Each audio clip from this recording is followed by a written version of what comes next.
একটা নির্দিষ্ট বয়সের পর ছেলেরা যেন পরিবারের বোঝা হয়ে দাঁড়ায়।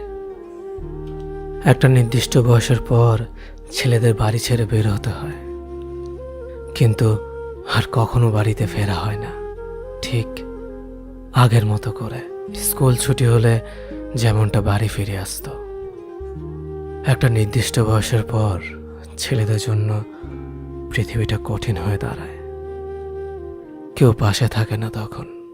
পরিবার সে তো আগেই জানিয়ে দেয়, এখন নিজের পথ নিজে মাপো। একটা নির্দিষ্ট বয়সের পর বাবা মার আদর আর পায় না আগের মতো করে। ব্যবহারে বুঝিয়ে দেয় নিজের প্রয়োজন নিজে মেটাতে পারো না, আবার আদর চাও কেন। একটা নির্দিষ্ট বয়সের পর ছেলেরা ডিপ্রেশনে ভুগতে থাকে। আর হ্যাঁ, সেটা ক্যারিয়ারের জন্য, নয়তো যে পরিবার তাকে সন্তান স্বীকৃতি দিতে লজ্জা পায়।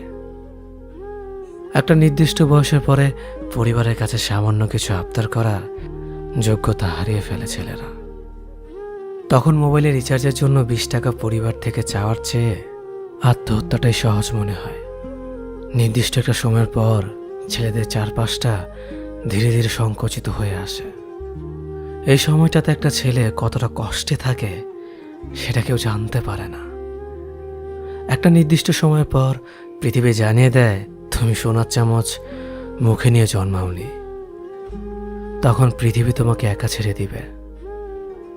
হয়তো জীবনের সাথে সংগ্রাম করে তুমি হয়ে উঠবে গল্পের নায়ক, নয়তোবা তুমি হারিয়ে যাবে ওই পথচারীর মতো যার গন্তব্যের কোনো সন্ধান পায়নি।